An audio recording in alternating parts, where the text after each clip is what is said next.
الحمد لله رب العالمين والصلاة والسلام على سيد المرسلين أما بعد فأعوذ بالله من الشيطان الرجيم بسم الله الرحمن الرحيم الصلاة والسلام عليك يا رسول الله وعلى آلك وصحابك يا حبيب الله الصلاة والسلام عليك يا نبي الله وعلى آلك وأصحابك يا نور الله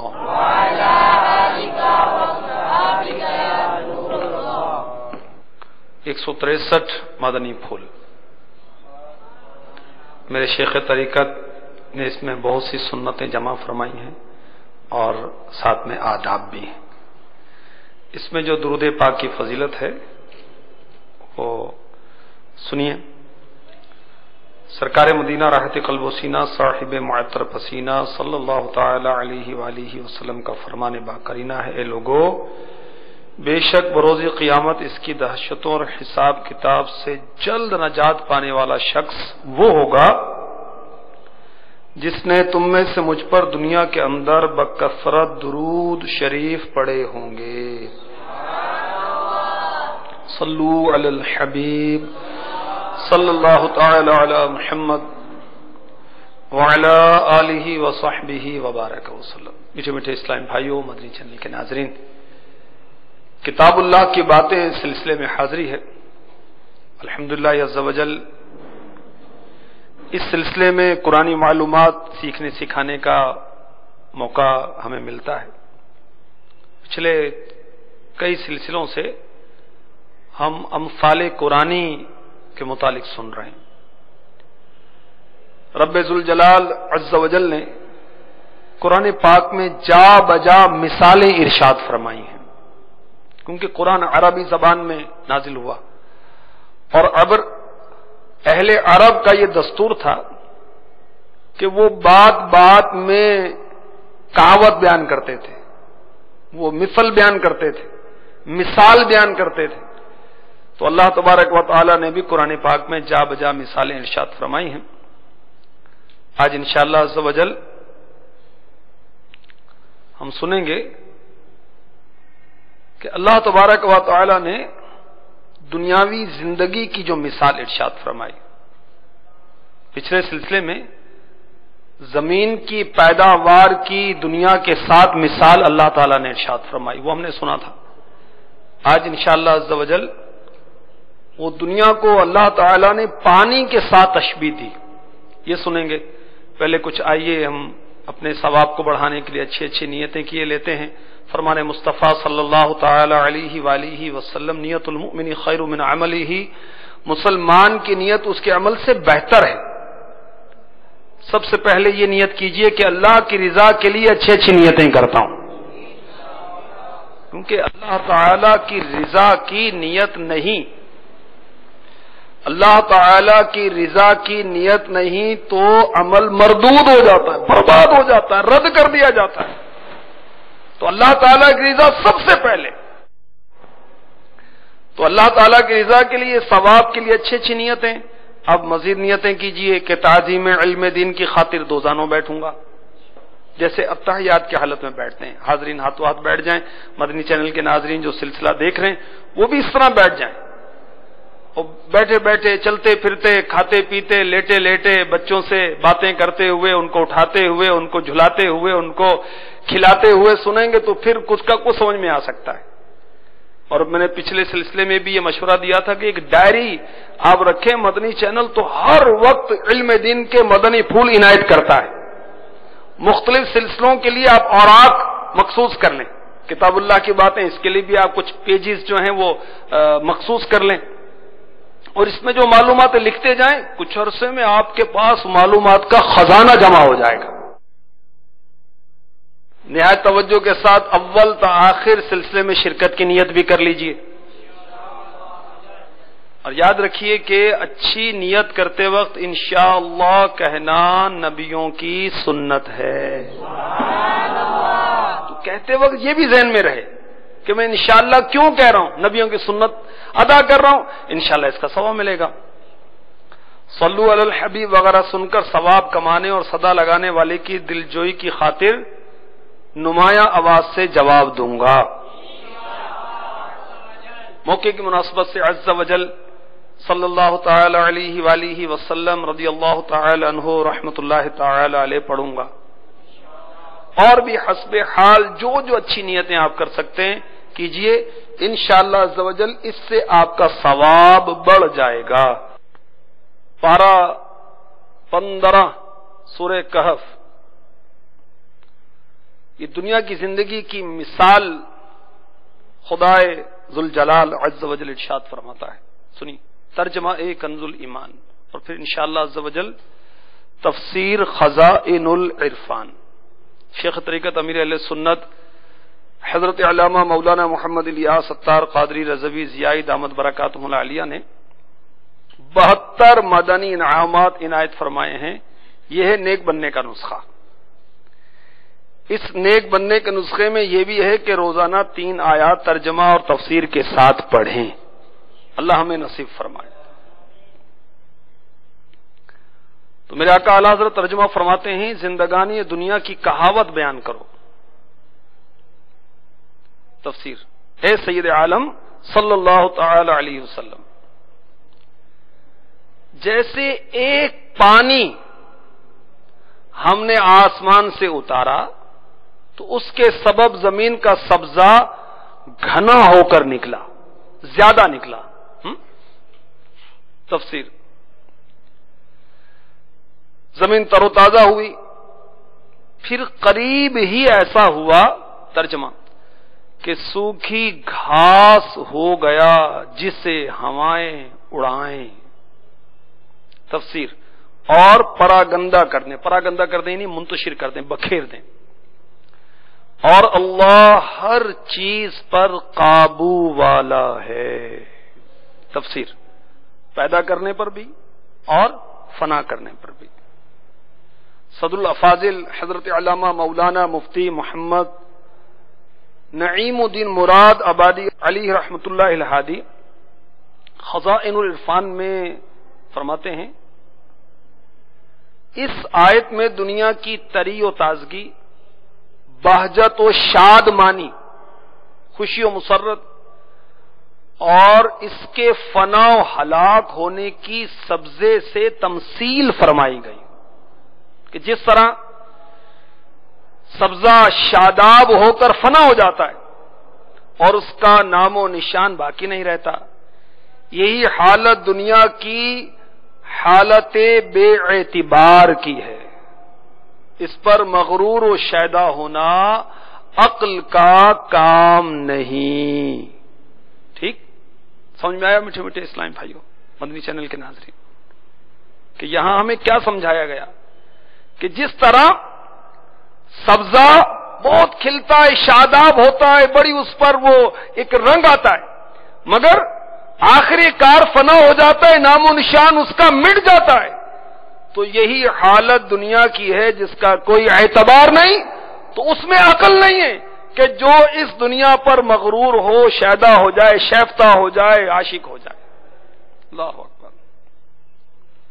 میرا دل پاک ہو سرکار، دنیا کی محبت سے مجھے ہو جائے نفرت کا، آقا مال و دولت سے مجھے ہو جائے نفرت کا، آقا مال و دولت سے۔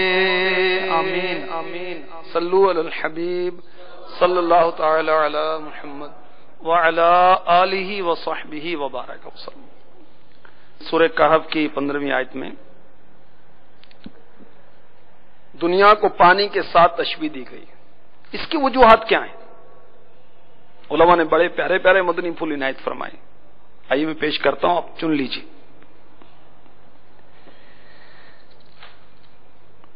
اس آیت سے مقصود یہ ہے کہ وہ متکبرین، تکبر کرنے والے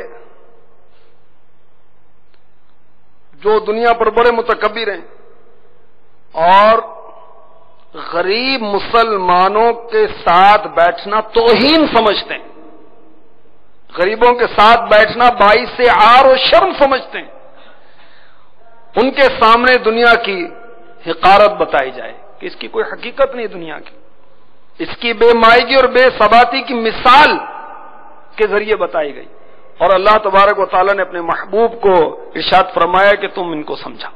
اور یاد رکھیں کہ جتنی بھی مثالیں ہیں سمجھانے کے لیے ہیں، نصیحت کے لیے، کس کے لیے؟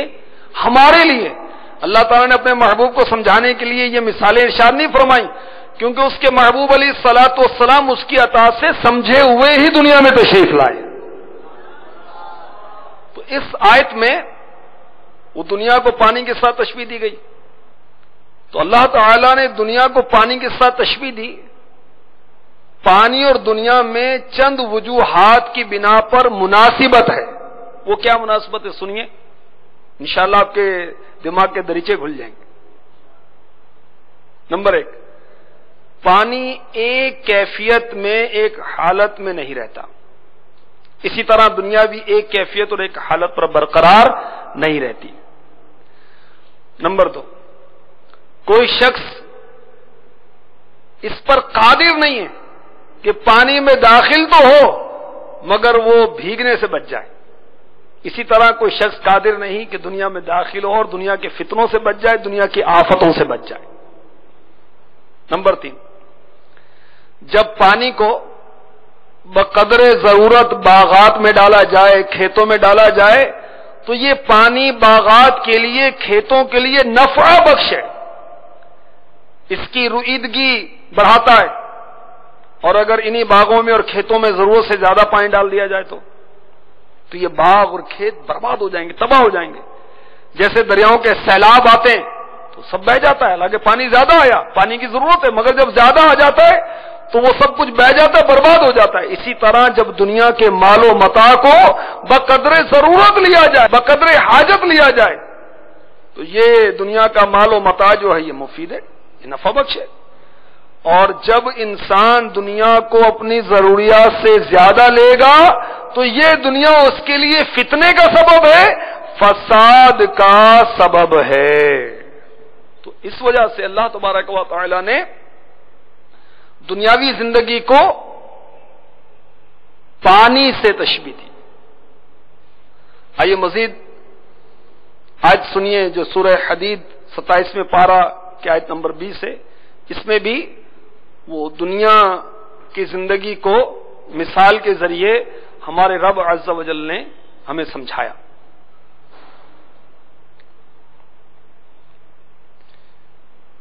ارشاد ہوتا ہے، اعلموا انما الحیات الدنیا لعب ولهو وزینۃ وتفاخر بينكم وتكاثر في الأموال والأولاد كمطر غيث أعجب الكفار نباته ثم يهيج فتراه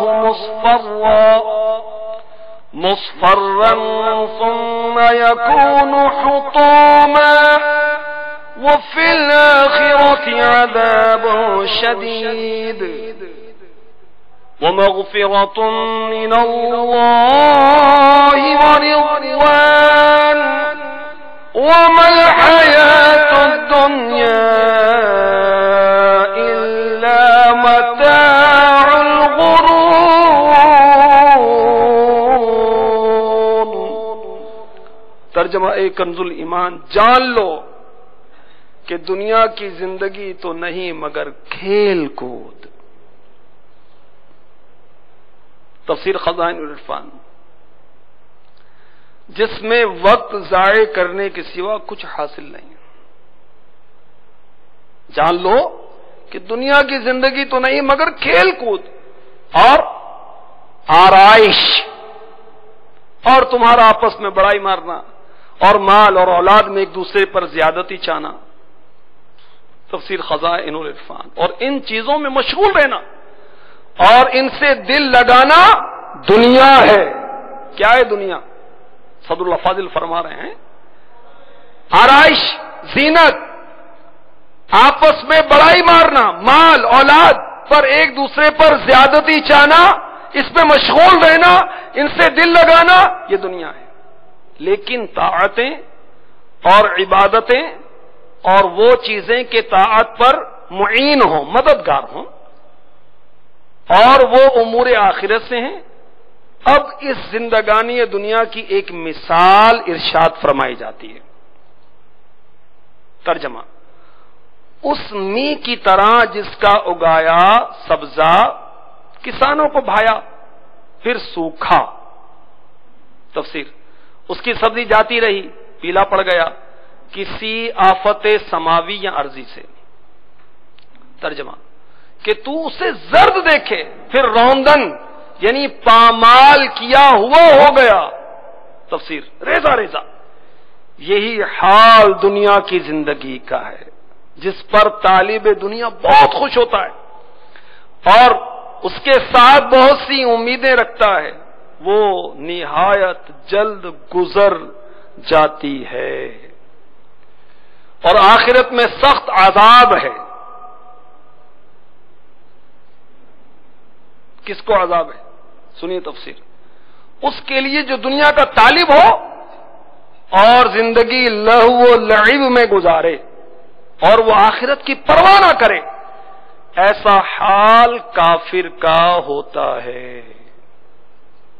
ترجمہ کنز الایمان: اور اللہ کی طرف سے بخشش، ومغفرۃ من اللہ ورضوان، اور اللہ کی طرف سے بخشش اور اس کی رضا.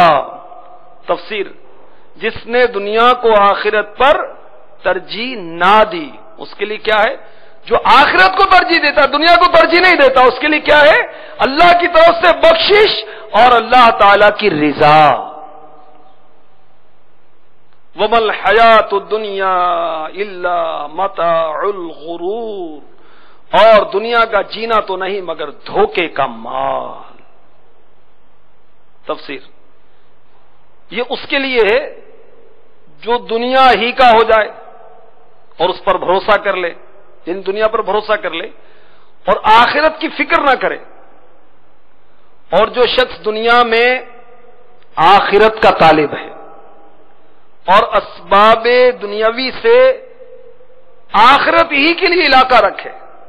ایک لفظ علاقہ، ایک ہے علاقہ. علاقے کا مطلب ہے تعلق، رشتہ، اور علاقہ یہ قطع یا اراضی زمین کا کوئی ٹکڑا. یہاں علاقہ ہے، تعلق. تو اسباب دنیاوی سے بھی آخرت ہی کے لیے علاقہ رکھے تو اس کے لیے دنیا کی کامیابی آخرت کا ذریعہ ہے.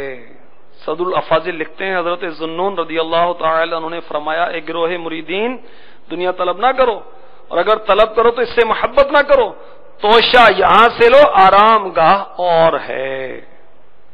صلو علی الحبیب صلی اللہ تعالی علی محمد وعلی آلہ وصحبہ وبارک وسلم. یہاں ہمیں علماء اہل سنت نے بہت پیارے پیارے مدنی پھول عنایت فرمائے ہیں، آپ کی خدمت میں پیش کرتا ہوں. مسلمان کے لیے دنیا کی زندگی مذموم ہے، قابل مذمت ہے، اور آخرت کی زندگی کیا ہے؟ محمود ہے، اچھی ہے. اچھا، بعض آیات سے یہ معلوم ہوتا ہے کہ دنیا کی زندگی میں بھی اچھائی ہے. مثلا کیا اچھائی ہے؟ انبیاء کرام علیہم السلام دنیا میں بھیجے گئے نا. کہاں بھیجے گئے؟ دنیا میں بھیجے گئے. اور اولیاء اللہ بھی دنیا میں ہی ہیں، تو یہ دنیا کی اچھائی ہے. تو پھر یہ دنیا کی زندگی مذموم کیسے، قابل مذمت کیسے؟ تو سنیں، فی نفسی ہی دنیا اور اس کی چیزیں مذموم نہیں ہیں. دنیا میں کعبہ بھی تو ہے، دنیا میں بیت المقدس بھی تو ہے، اور دنیا میں مدینہ بھی تو ہے. خم ہو گئی پشت فلک کستان زمین سے، سن ہم پہ مدینہ ہے وہ رتبہ ہے ہمارا. زمین کی، دنیا کی یہ فضیلت ہے. مسجد نبوی ہے، مساجد ہیں، قرآن پاک ہیں، دینی کتب ہیں، انبیاء اولیاء کے مزارات ہیں، دینی مدارس ہیں، اللہ تعالیٰ کے نیک بندے ہیں، برگزیدہ بندے ہیں، اللہ تعالیٰ کی اطاعت کرنے والے عبادت کے مراکز ہیں. تو دنیا اس اعتبار سے مذموم ہے کہ اس دنیا میں رہتے ہوئے اللہ تبارک و تعالی کی فرما برداری کرنے کے بجائے شیطان کی اطاعت کی جائے. ای دنیا قابل مذمت ہے. وہ چیزیں جو اللہ تعالیٰ سے غافل کرتی ہیں، اس کی پیروی سے غافل کرتی ہیں، شیطان کی اطاعت کی طرف راغب کرتی ہیں، معاذ اللہ شراب خانے، جوئے خانے، رقص و سرور کی محفلیں وغیرہ وغیرہ، یہ قابل مذمت ہے. اب میٹھے میٹھے اسلامی بھائیوں، مدنی چینل کے ناظرین، یہ غور کیجئے کہ اس آیت میں لہو و لعب کا ذکر ہے نا، اس کا کیا مطلب ہے؟ بڑے پیارے مدنی پھول ہیں. لعب اس چیز کو کہتے ہیں جو دنیا کی طرف راغب کرے، ٹھیک ہے، اور لہو کیا ہے؟ جو آخرت سے غافل کرے. لعب کیا ہے؟ جو دنیا کی طرف راغب کرے، اور لہو کیا ہے؟ جو آخرت سے غافل کرے. یہ بھی کہا گیا کہ لعب بچوں کے کھیل کو کہتے ہیں. بچے وہ ریت کا گھڑوندا بنایا اور پھر اس کو توڑ دیا، پھر کچھ کھیلتے رہتے ہیں، کچھ نہ کچھ وہ کرتے رہتے ہیں. تو لعب بچے کے کھیل کو کہتے ہیں جس کا کوئی فائدہ نہیں، اور لہو جوانوں کے کھیل کو کہتے ہیں کہ جس کے اختتام کے بعد تھکاوٹ اور حسرت کے سوا کچھ حاصل نہیں ہوتا. اس آیت میں زینت کا بھی ذکر ہے کہ یہ دنیا ہے نا، زینت اختیار کرنا، وہ آپس میں مقابلے کرنا اولاد پر، مال پر. تو زیب و زینت یہ عورتوں کا طریقہ ہے، سونے چاندی، ہیرے جواہرات، ریشمی کپڑے، زرق برق لباس، یہ عورتیں آراشی ساز و سامان کی دل دادا ہوتی ہیں. اب مرد بھی پیچھے نہیں ہیں، انہیں بھی عالی شان بنگلے اور خوبصورت کپڑے اور گھڑیاں اور عیش و عشرت کے سامان چاہیے. تو بہرحال لہو و لعب کو ہمارے علماء نے کتنے پیارے اچھے انداز سے سمجھایا.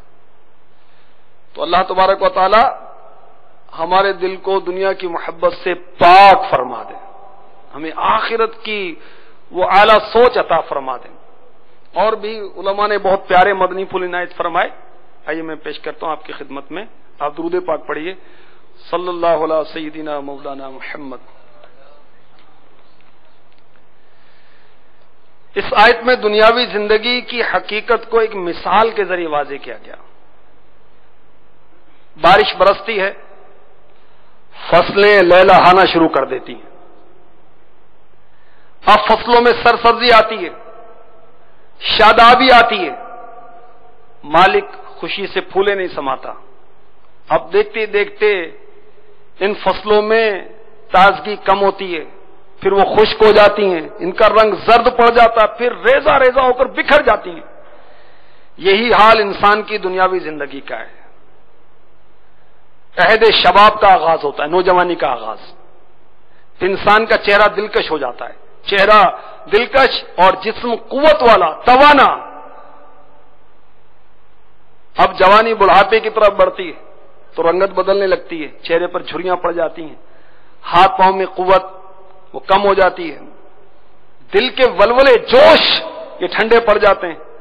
اور انجام کیا ہوتا ہے کہ بڑھاپے میں آ کر پہلو وہ بستر پر بدلنا دشوار ہو جاتا ہے. پھر کیا ہوتا ہے؟ موت کا جھونکا آتا ہے اور زندگی کے چراغ کو بجھا دیتا ہے. اور اس کے ساتھ کیا ہوتا ہے؟ ٹھاٹ باٹ، عزت، احتشام، کر و فر کا جنازہ اٹھ جاتا ہے. تو اسی طرح دنیاوی زندگی میں اگر وہ رنج و الم میں مبتلا رہا تو اس کا بھی خاتمہ ہو جاتا ہے. یہ بارش برسی، فصل کھلی اور بہاریں آئیں، مگر خزاں آئے گی اور یہ ختم ہو جائے گی. اسی طرح ہم دنیا میں آئے، پیدا ہوئے، جوانی آئی اور بڑے وہ دلکشی آئی، جسم مضبوط ہوا، مگر آخر کار یہ سب کچھ فنا ہونا ہے. یہ عزت، آبرو، یہ ٹھاٹ باٹ اور یہ سب جو کچھ ہے یہ فنا کے گھاٹ اتر جائے گا. تو اس مثال میں خدائے ذوالجلال نے ہمیں یہ سمجھایا. اللہ تعالی ہمیں سمجھنے کی توفیق عطا فرمائے۔ تفسیر البیان میں حضرت سیدنا اسماعیل حقی علیہ رحمۃ اللہ الکوی لکھتے ہیں سمجھدار وہ ہے جو دنیاوی زندگی سے دھوکہ نہ کھائے، اس لیے کہ دنیا فانی ہے، چاہے کتنی ہی طویل ہو جائے بالآخر ختم ہو جائے گی، اگرچہ اس کی بہار کتنی ہی زیب و زینت والی ہو۔ میٹھے میٹھے اسلام بھائیوں، پچھلے سلسلے میں بھی عرض کیا گیا تھا دنیا کیا ہے، دنیا دار کس کو کہا جائے گا، کچھ پھر عرض کیے دیتا ہوں کیونکہ ہو سکتا ہے کہ مدنی چینل کے ایسے ناظرین ہوں جنہوں نے پچھلا سلسلہ نہ دیکھا ہو۔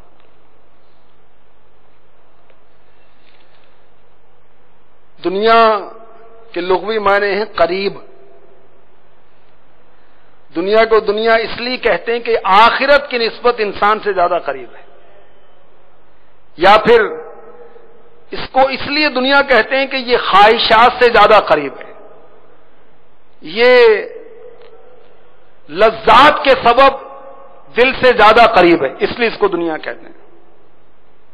اور حضرت علامہ بدر الدین عینی رحمۃ اللہ علیہ لکھتے ہیں کہ دار آخرت سے پہلے تمام مخلوق دنیا ہے۔ اب کون سا کام اللہ کے لیے کون سا نہیں ہے یہ بھی سن لیجیے۔ دنیاوی کاموں کی تین اقسام، بعض وہ کام ہیں جن کے بارے میں تصور بھی نہیں کیا جا سکتا کہ یہ اللہ تعالی کے لیے کیے گئے ہیں۔ وہ کون سے کام ہیں؟ ناجائز کام، حرام کام۔ بعض کام وہ ہیں جو کہ اللہ تعالی کے لیے بھی ہو سکتے ہیں اور اس کے غیر کے لیے بھی ہو سکتے ہیں، مثلا غور و فکر کرنا، خواہشات سے رک جانا۔ اگر لوگوں میں مقبولیت بڑھانے کے لیے، اپنی بزرگی کا سکہ جمانے کے لیے ایسا ہے، مال کی بچت کے لیے، صحت اچھی کے لیے، تو اب یہ کام اللہ تعالیٰ کی رضا کے لیے نہیں ہوں گے، ٹھیک ہے۔ اور بعض کام وہ جو بظاہر نفس کے لیے مگر حقیقت اللہ تعالیٰ کی رضا کے لیے، جیسے غذا، کھانا، نکاح وغیرہ۔ دنیا دار کسے کہیں گے؟ امیر علیہ سنت لکھتے ہیں جب بندہ آخرت کی بہتری کی غرض سے دنیا میں سے کچھ لے تو اسے دنیا دار نہیں کہیں گے، بلکہ اس کے حق میں دنیا آخرت کی کھیتی ہوگی۔ اور اگر ذاتی خواہش اور حصول لذت کے لیے چیزیں حاصل کرتا ہے تو دنیا دار ہے۔ اگر آخرت کی تیاری کے لیے دنیا میں سے کچھ لیتا ہے یہ دنیا دار نہیں ہے، اس کے حق میں یہ دنیا آخرت کی کھیتی ہے، اور صرف حصول لذت کے لیے، اپنی خواہش کے لیے لیتا ہے، اب یہ دنیا دار ہے۔ اور مزید سنیے کہ دنیا کے اندر چار چیزیں ایسی ہیں کہ یہ بہت بابرکت ہیں، اس کے علاوہ ملعون ہیں سب۔ وہ چار چیزیں کیا ہیں؟ ہمارے آقا صلی اللہ تعالی علیہ وسلم فرماتے ہیں ہوشیار رہو، دنیا لعنتی چیز ہے، اور جو کوئی دنیا میں ملعون ہے سوائے اللہ تعالی کے ذکر اور اس چیز کے جو رب تعالی کے قریب کر دے، اور عالم اور طالب علم۔ سبحان اللہ۔ مفسر شہر حکیم الامت مفتی احمد یار خان علی رحمت الحنان اس حدیث پاک کے تحت مرآت میں لکھتے ہیں جو چیز اللہ رسول سے غافل کر دے وہ دنیا ہے۔ دنیا کی ایک تعریف اور بھی پتہ چلی، کیا دنیا ہے؟ جو چیز اللہ و رسول عز و جل و صلی اللہ علیہ وسلم سے غافل کر دے وہ دنیا ہے، یا جو اللہ رسول کی ناراضی کا سبب وہ دنیا ہے۔ بال بچوں کی پرورش، غذا، لباس، گھر وغیرہ شریعت کی نافرمانی سے بچتے ہوئے حاصل کرنا سنت انبیاء کرام ہے، یہ دنیا نہیں۔ مزید ایک اور حدیث پاک سنیے، بہت پیاری ہے۔ پیارے آقا علیہ الصلوۃ والسلام نے فرمایا دنیا میٹھی سرسبز ہے، جو اس میں حلال طریقے سے مال کماتا ہے، صحیح حقوق میں خرچ کرتا ہے، اللہ اس کو ثواب عطا کرے گا اور اس کو جنت میں داخل فرمائے گا۔ اور جو اس میں حرام طریقے سے مال کماتا ہے اور اس کو غیر حق میں خرچ کرتا ہے، اللہ عز و جل اس کو دار الحوان یعنی ذلت کے گھر میں داخل فرمائے گا۔ فیض القدیر میں حضرت علامہ عبدالرؤف مناوی علیہ رحمۃ اللہ الکوی اس حدیث پاک کے تحت لکھتے ہیں معلوم ہوا دنیا فی نفسی ہی یعنی دنیا در حقیقت مذموم نہیں، چونکہ یہ آخرت کی کھیتی ہے، اس لیے جو شخص شریعت کی اجازت سے دنیا کی کوئی چیز حاصل کرے تو یہ چیز آخرت میں اس کی مدد کرتی ہے. تو دنیا وہ اچھی جو آخرت کی تیاری میں معاون ہو، اور دنیاوی چیزوں میں ضرورت سے زیادہ انہماک یہ ہے غفلت کا سبب. اولاد کی پرورش کی جائے، اولاد کی تربیت کی جائے، اب ضرورت سے زیادہ اولاد میں منہمک ہونا، یہاں تک کہ نمازیں نکل جائیں، یہاں تک کہ حلال حرام کی تمیز اٹھا دی جائے، یہ ٹھیک نہیں ہے. یہ دنیا ہے، قابل مذمت ہے. مال کمایا جائے، کسی سے آگے ہاتھ نہیں پھیلانا، ہم لینے والے نہیں دینے والے بنے، مگر محض اپنے بینک بیلنس کو بڑھانے کے لیے، عیش و عشرت کو بڑھانے کے لیے، اپنا دنیاوی اسٹیٹس بڑھانے کے لیے، اپنے آپ کو بہت بڑا سیٹ کہلوانے کے لیے، اور بس اسی وہ دنیا کی محبت میں مال جمع کرتا ہے، تو اب یہ دنیا دار ہے. ٹھیک ہے. اور بال بچوں کی خدمت کے لیے، صلہ رحمی کے لیے مال جمع کرتا ہے، دینی خدمت کے لیے مال جمع کرتا ہے، یہ دنیا دار نہیں ہے. بات تو نیت کی ہے نا. تو امیر علیہ سنت کا رسالہ ہے غفلت، اس کا مطالعہ کیا جائے کہ دنیاوی چیزوں میں ضرورت سے زیادہ انہماک یہ غفلت کا باعث ہے، اور یہی قابل مذمت ہے. اللہ تبارک و تعالی ہمارے حال پر کرم فرمائے. ہم وہ مدنی ماحول سے وابستہ ہوں گے، اچھی اچھی باتیں سیکھیں گے، تو انشاءاللہ عز و جل آخرت کی تیاری رہے گی. آئیے جو سیکھا کچھ اس میں سے ہم دہراتے ہیں تاکہ ہمیں ذہن میں یہ یاد رہ جائے. صلو علی الحبیب صلی اللہ تعالی علی محمد. دنیا کو اللہ تبارک و تعالی نے پانی کے ساتھ تشبیہ دی. وہ پانی اور دنیا میں یہ مناسبت کیا ہے؟ جی کون بتا رہے ہیں؟ آپ بتائیے. اس لیے کہ یہ ایک جیسی نہیں رہتی، کبھی پانی زیادہ ہو جاتا ہے، کبھی کم ہو جاتا ہے، اس لیے دنیا بدلتی رہتی ہے. اس لیے اللہ تعالیٰ نے دنیا کو پانی کے ساتھ تشبیہ دی. ماشاء اللہ، سبحان اللہ. آپ حوصلہ افزائی تو کریں ان کی بھائی. مسلمان کا دل خوش کرنا تو فرائض کے بعد افضل عبادت ہے، اور یہ اچھی بات تو کر رہے ہیں، کون سی بری بات کر رہے ہیں کہ ان کی حوصلہ افزائی نہ کریں. ماشاء اللہ، تشریف رکھیے. جی مزید اللہ تبارک و تعالی نے دنیا کو پانی کے ساتھ تشبیہ دی، اس کی مناسبت کی اور وجہ؟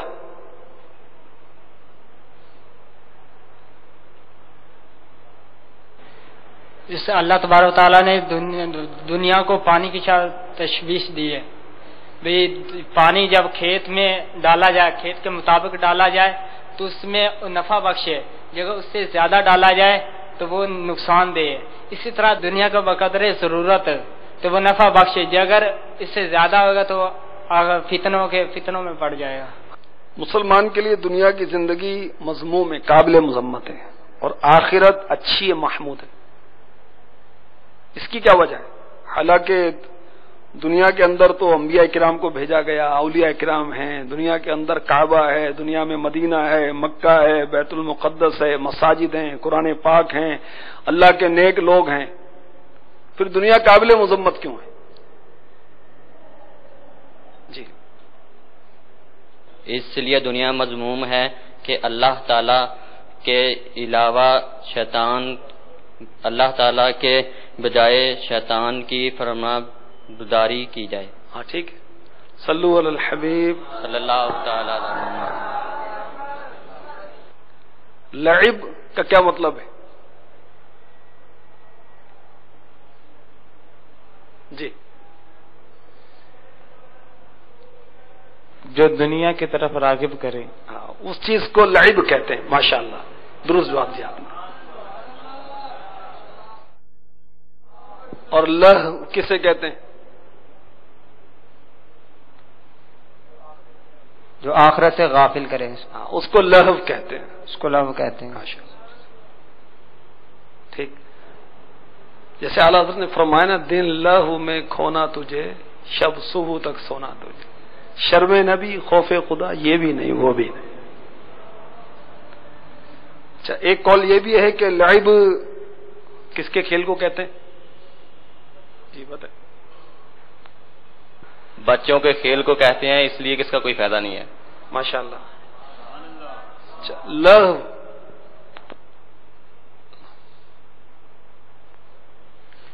بڑوں کے کھیل کو کہتے ہیں، جس سے وہ کھیلنے کے بعد تھک ہار جاتے ہیں، اس کا کوئی فائدہ نہیں۔ ماشاء اللہ، اللہ تبارک و تعالی ہم سب کو، حاضرین کو اور مدنی چینل کے ناظرین کو بھی وہ ایسی دنیا جو آخرت کو برباد کرے، ایسی دنیا جو اللہ تعالی اور اس کے رسول سے غافل کرے، ہمیں اس سے بچائے اور آخرت کی تیاری کی توفیق عطا فرمائے۔ دعوت اسلامی کا مدنی مول بہت پیارا پیارا ہے اور یہ آخرت کی تیاری کروا رہا ہے۔ آئیے میں آپ کو نیکی کی دعوت، جو میرے شیخ طریقت کی بہت عظیم کتاب ہے، اس سے ایک مدنی بہار پیش کرتا ہوں۔ گلزار طیبہ، جس کو عام طور پر سرگودا کہا جاتا ہے، اس کے ایک اسلامی بھائی کا حلفیہ بیان۔ حلفیہ بیان کا مطلب ہوتا ہے قسم کھا کر بیان دینا۔ اس کا خلاصہ ہے کہ 1428 سنی ہجری یعنی 2006 میں مجھے اپنے ایک عزیز کے ہمراہ صحرائے مدینہ باول مدینہ میں دعوت اسلامی کی مرکزی مجلس شورا کے مرحوم نگران خوش الحان نعت خان بلبل روزہ رسول الحاج قاری ابو عبید مشتاق عطاری علی رحمۃ اللہ الباری اور مرکزی مجلس شورا کے رکن مفتی دعوت اسلامی حضرت علامہ مولانا الحافظ القاری الحاج ابو عمر محمد فاروق عطاری علی رحمۃ اللہ الباری کے مزارات طیبات پر حاضری کی سعادت حاصل ہوئی۔ دوپہر کا وقت تھا۔ الحمدللہ عز وجل عین بیداری کے عالم میں ہم دونوں کو حاجی مشتاق کے مزار پر انوار سے اذان ظہر کی آواز صاف سنائی دینے لگی۔ کچھ دیر کے بعد مفتی دعوت اسلامی کی آواز میں اقامت سنائی دینے لگی۔ پھر حاجی مشتاق کی تکبیر تحریمہ اور دیگر تکبیرات انتقالات کی آوازوں سے یہی سمجھ آئی کہ حاجی مشتاق مزار میں امامت فرما رہے ہیں۔ جماعت ختم ہونے کے بعد دعا کی آواز بھی صاف سنائی دی۔ دعا ختم ہونے کے بعد ہمیں خوشبو کی مہک محسوس ہوئی۔ یہ عاشق رسول کہتے ہیں کہ میں نے حیرت و استعجاب کے عالم میں گلزار طیبہ کے ایک ذمہ دار اسلامی بھائی کو فون پر رابطہ کیا، واقعہ بیان کیا۔ انہوں نے مبارکباد دیتے ہوئے اس ایمان افروز مدنی بہار کی روشنی میں اللہ تعالی کے مقبول بندوں اولیاء کرام کے تصرفات اور اختیارات اور دعوت اسلامی کے برکات سے آگاہ کیا۔ الحمدللہ عز وجل، یہ سن کر میں جھوم اٹھا۔ اللہ تعالیٰ کا کروڑ شکر کہ اس نے مجھے اس نازک دور میں دعوت اسلامی کا مشکبار مدنی ماحول عطا فرمایا۔ میں دعا گو ہوں کہ اللہ تعالیٰ مجھے دعوت اسلامی کے مدنی ماحول میں شب و روز مصروف عمل رہتے ہوئے سنت و بری زندگی گزارنے اور ایمان و عافیت کے ساتھ مرنے کی سعادت عنایت فرمائے، آمین بجاہ النبی الامین صلی اللہ تعالی علیہ وسلم۔ دعوت اسلامی نے دنیا بھر میں دھوم مچائی ہے، سارے جہاں میں عشق محمد کی خوشبو پھیلائی ہے۔ دعوت اسلامی نے دنیا بھر میں دھوم مچائی ہے، سارے جہاں میں عشق محمد کی خوشبو پھیلائی ہے۔ صلو علی الحبیب صلی اللہ تعالی علی محمد۔ اللہ تبارک و تعالی ہمیں کتاب اللہ کی برکتوں سے مالا مال فرمائے، اپنی قرآن پاک کو پڑھنے سمجھنے کی عمل کرنے کی توفیق عطا فرمائے، اپنے بچوں کو پڑھانے کی توفیق عطا فرمائے، حافظ بنانے کی توفیق عطا فرمائے، قرآن کا عالم بنانے کی توفیق عطا فرمائے، آمین بجاہ النبی الامین صلی اللہ تعالی علیہ وسلم۔